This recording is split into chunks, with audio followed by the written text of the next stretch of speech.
Hi everyone, this is Jonathan Christensen. I have asked him to do this interview with me because he has several experiences with dark children literature that he would like to share with us. So, first of all, how are you today, Jonathan? I'm very good. Thank you very much for asking, Eileen. Nice. I'm glad to have you here with me.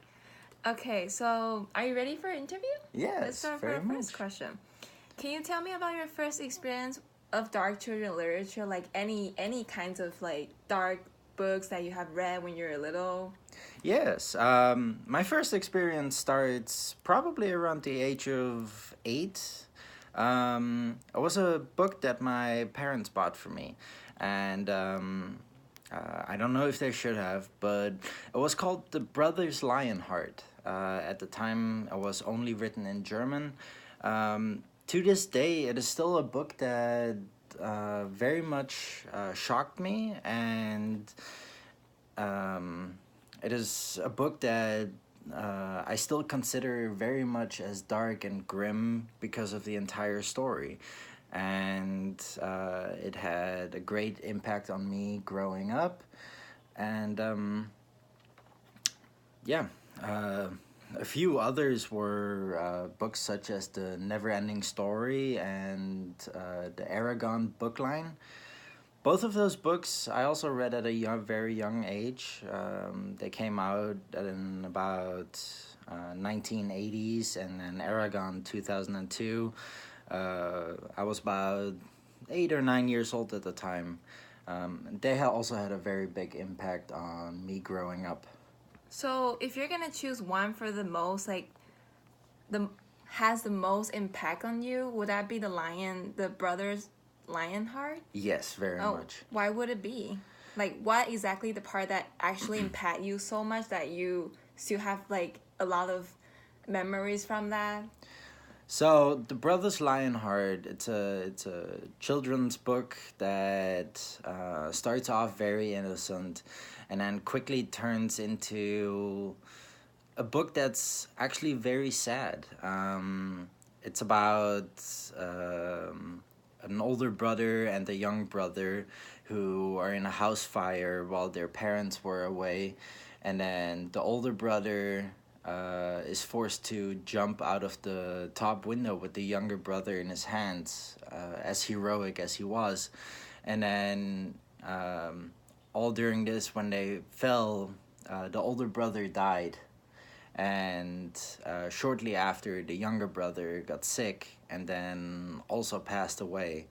Um, it it's a fantasy book, but until the part where they actually get to the fantasy world, it's a very grim and sad story. Okay. A lot of people think that children literature is getting darker. For example, like Harry Potter. Do you know why?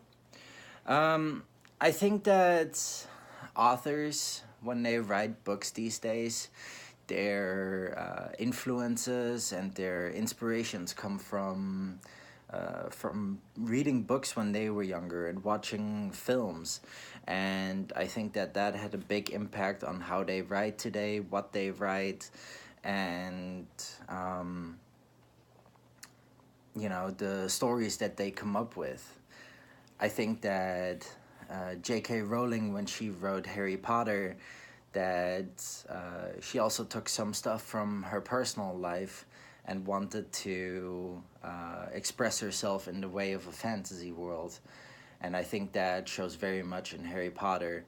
Um, as for other authors, I think that they take their influences from mostly books that they read when they were younger, and therefore um, the books are getting darker because of what they have read and because of what they have seen. Mm-hmm. Well, do you think does J.K. Rowling classify Harry Potter just for children, or it's actually like children and adult, like for you? I think very much that J.K. Rowling sees Harry Potter as a fantasy world for all ages, but I don't know if parents and all audiences see it that way, because in the very first few movies, it was a very innocent and cute story, also in the books. And then as we get further on, it's a very grim and dark story that evolves into something that's actually quite scary. So as you, when I heard you saying like when you're introduced like all the books that you talk about, like it seems like it has a beginning where it's always innocent, like a normal cute world for children, but suddenly it turns into dark side of it. Like, what do you think? Why author like why they chose to do like a transition from so like from the beginning to the end that's so different? Like they're trying to teach children to remember those things, or like it will make the big impact so they can have more memories.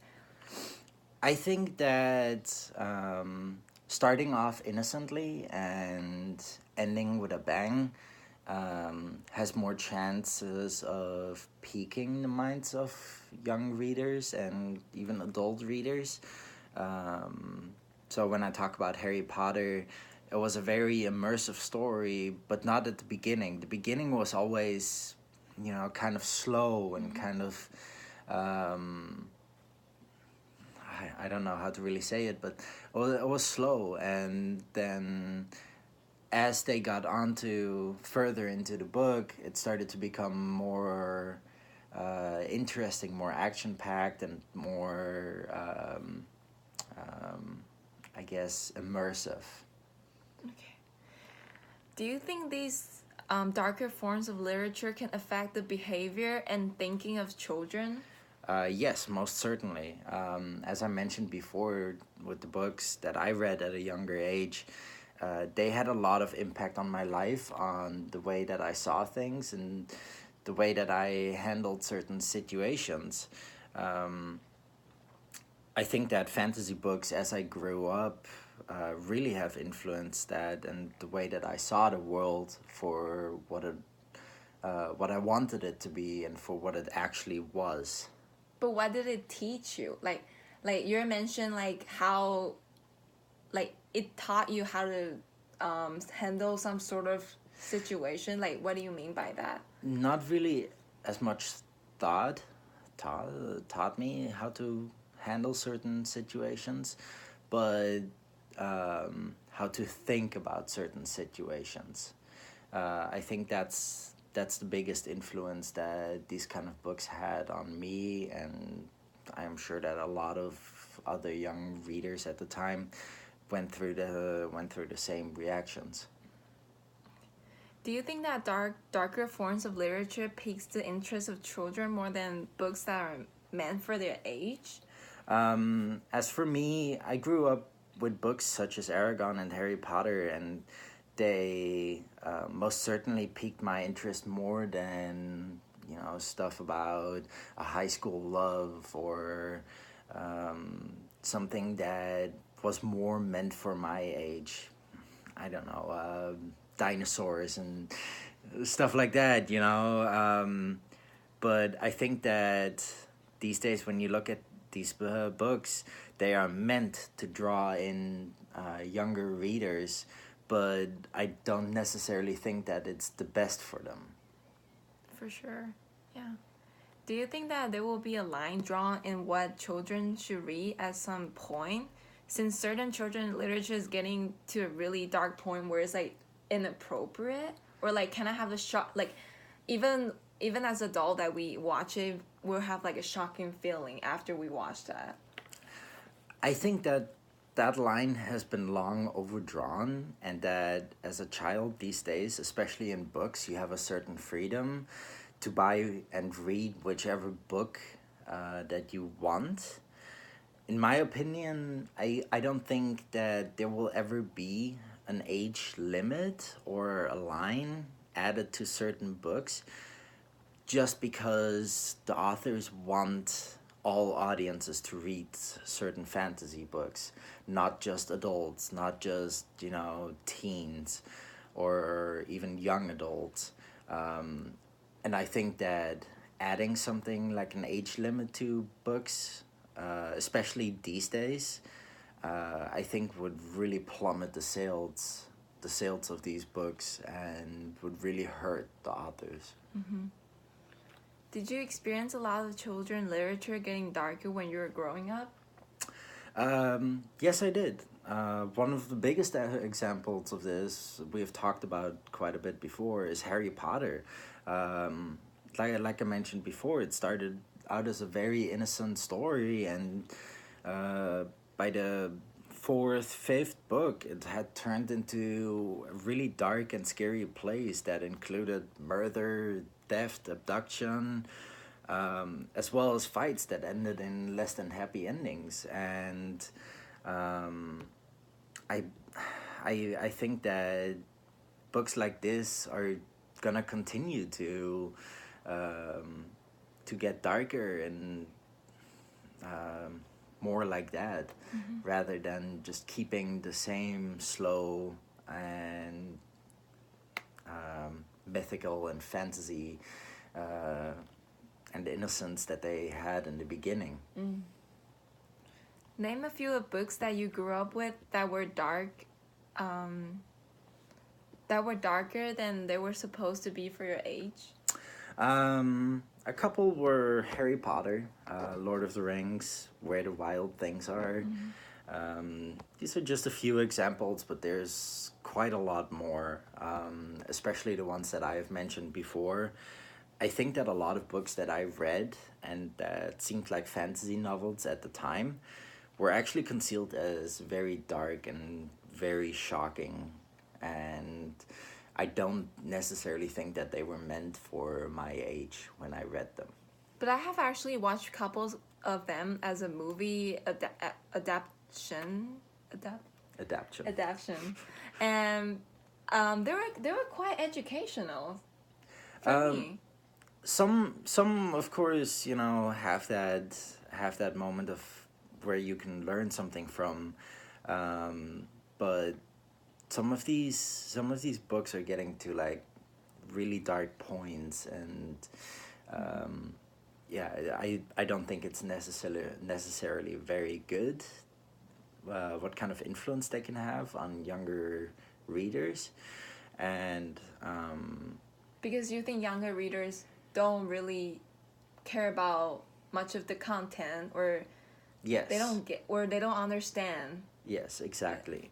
And with books like Where the Wild Things Are, Caroline, those are all books that have like a very gruesome backstory that's never really revealed. But if you read the whole book, you are kind of reading that backstory. Yeah. Did your parent ever prohibit you from reading books that they thought were kind of inappropriate for your age? As far as I can remember, no. I was very free to read whichever book I wanted, and I don't think that a lot of people were prohibited from reading certain books. But I can see that certain parents would definitely prohibit their children from reading books such as Harry Potter for obvious reasons. I'm not arguing that they shouldn't either, because some of these books actually contain very dramatic and gruesome details that can put quite the image in your child's head. Do you think that also relate to cultural sides for like, okay, you're saying that your parents never actually prohibit from you reading some, and then like, but what about Eastern? I think that religion and upbringing of parents can have very much of an impact on what they will allow their children to read and not to read. Yeah. Are there certain books that you would not want your children to read in the future? As of this time, there are very few books that I would not want them to read, but there are certain authors that definitely come to mind with this.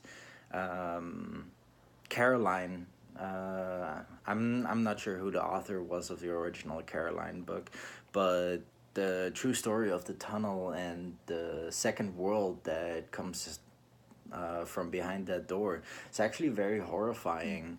And then there are certain books by Roald Dahl. His books seem quite harmless and fun, but actually have really, really dark and brutal story behind them. By example, there's one of his books is about how he was injured in the war, but it's never actually really about him getting injured. It's sort of like a fantasy world that was going through his head, like during that time. So I think that those are certain books that I care more about the backstory and the actual origin of the story than the book itself. Yeah, that makes sense. So is there any more experience or like things that you would like to share with us? I think that this interview was very interesting. I think you've chosen a very um, interesting topic, and the topic that I have almost never seen before being brought up. And I think that, you know, from the past where we were, like when I was 8 to now, that children's novels are going to proceed to get darker and more gruesome. And I think that um, I think that certain things such as money and publishing standards kind of influence the way that these books are being published. If there's not enough interest in the book, then it won't get published. So Yeah. to keep interest going, you need to add some kind of dark story to it to at least make people want to buy it. Which is really sad, but you enjoyed it, right? While reading those books. Yeah, of course I did. The Never Ending Story is always a classic, and while it is a very sad story, it's a very immersive story, and I think that the fantasy world behind it really drags you in and keeps you there while you're going through the entire book. Yeah. Okay, thank you. Yeah, no problem. We got